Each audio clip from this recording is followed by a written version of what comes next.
All right, the Wall Street Journal editorial board writes today, the Harris tax hike plan to lower your wages. They're talking about the hike in the corporate tax to 28% from 21%. Joining us now, Kevin Hassett, former chair of the Council of Economic Advisors, and John Carney, Breitbart economics editor and co-author of the Breitbart Business Digest. Gentlemen, welcome. Kevin Hassett, this will make us uncompetitive. You know this better than any human being, but I'm just going to say it so we can get started. This will skyrocket. We will no longer be competitive, the OECD. China and Asia would have lower tax rates. Europe will have lower tax rates. The inversions will start up again. The repatriations will go wrong way. I mean, this is dumb, Kevin. That's the best I put it. Dumb. What do you think? Yeah, one way to think about it, too, Larry, is that when we cut the tax rate from 35 to 21, then we broadened the base with a lot of, eliminating deductions and things like that. And so to go back to 28% without changing the base means that we're going to a higher tax, really, than the 35% rate that we had before. And so the way to think about what the effect on wages will be is it'll be what we did, times -1. And so we added about $6,000 to the typical real wage after the tax cuts happened. And so it's going to be like about a $6,000 wage cut for people if this Harris plan is passed. It's like pure vindictive. I'll just read you, John Carney. We forget that U.S. companies during the Obama administration often moved their headquarters to tax climes like Ireland to avoid the high U.S. tax rate. The Business Roundtable estimates that some $2.5 trillion in income earned abroad returned to the U.S. as a result of Mr. Trump's tax reform. Right. And then it goes on to say, if you go to 28, the U.S. will be an outlier. The OECD average 23%. The EU, 21, and Asia, including China, 19. I mean, we'll be the outlier. Right. I think this gives us the second highest effective tax rate out of anybody in the whole world. This would be a disaster. I'm sure the Europeans and the Asians are salivating over this plan. They're probably saying, on the phone with Kamala, saying, great job. This will be really good for our economy. It'll be terrible for the U.S. economy. It'll chase jobs out of America. She says she wants jobs to come to America. This is the anti-jobs plan. I mean, you haven't had a headline of an inversion, meaning a company that's leaving the U.S. to go to Ireland, for example. Yeah, there hadn't been a headline like that in 7 years. Since the tax cuts of 2017. We took away the incentive for companies to do that. They are going to restore the incentives for companies to leave. And it really will discourage investment, because why would you, when your tax rate goes up by that much, it raises the hurdle rate. It means businesses won't get started. They say they want to start it on just corporations, but that won't happen, because then you have all sorts of games people play with not incorporating. So you raise taxes on all businesses. Yeah, companies will leave. I got a headline. This is famous. Former White House economic advisor warns Harris's agenda could shut down the entire U.S. economy. It's a famous guy, Kevin Hassett, says the Harris green energy policies could cause a deep recession towards carbon. Please, expand on that, Kevin Hassett.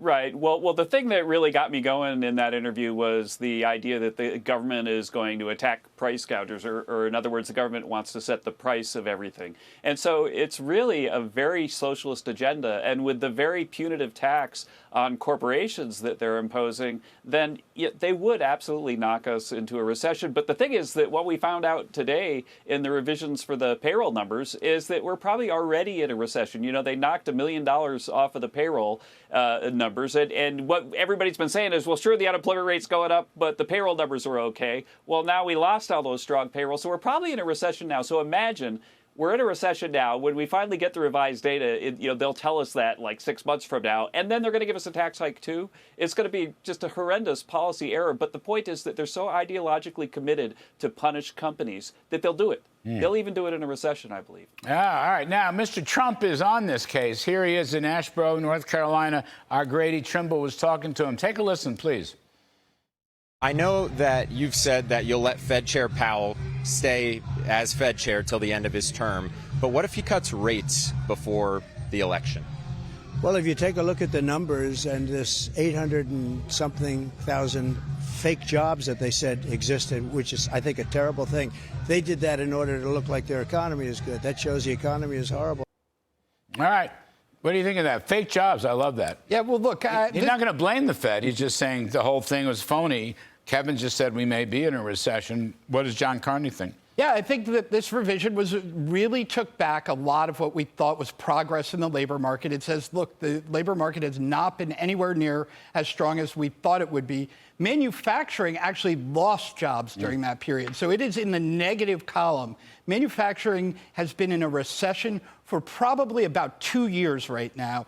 And meanwhile, the Biden and Harris administration is running around saying that they're having a manufacturing boom. Man, if this is what a boom looks like under Harris, can you imagine what a real downturn would look like? Well, they just don't read the numbers. They're not au current the way Trump is. He's doing it on the fly. Kevin Hassett, besides the job gains, look, if the Greenie policy doesn't do it, the tax hikes are going to do it. What are the odds we are in a recession? What are the odds the Fed is going to cut rates?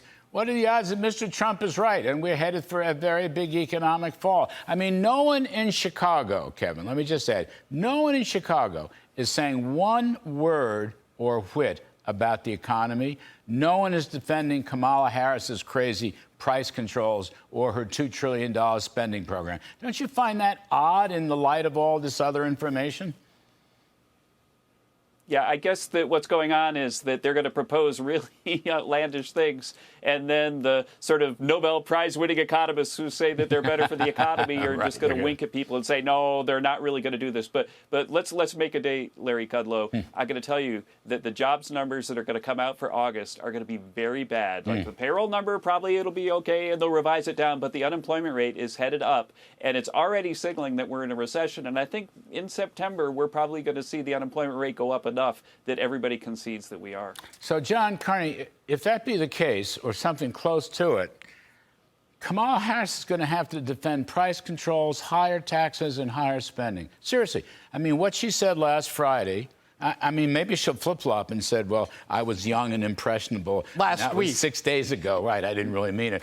Other than that, this is their only defense or offense or what? I don't get it. Right. Their answer is just always going to be more government spending, more government control. That's actually going to the exact Kevin Hassett said this exactly right. You do not want to be raising taxes on anyone, anywhere at all when you are on the verge of a recession or possibly in a recession. The Fed actually, until this came out, I didn't think that the Fed would cut 50 basis points. I think it's very possible now that they look at these numbers and say, yeah, we're going to need a 50 basis point cut, especially if the numbers that come out in September are bad. You know, Kevin, just on this last point, it is so Nixonian to have the Fed goose the money supply while Nixon slapped on price controls. And then when the price controls were lifted, the inflation rate went to 15. I mean, this is almost a replay of the Nixonomics mistake. I'm going to give you the last word on this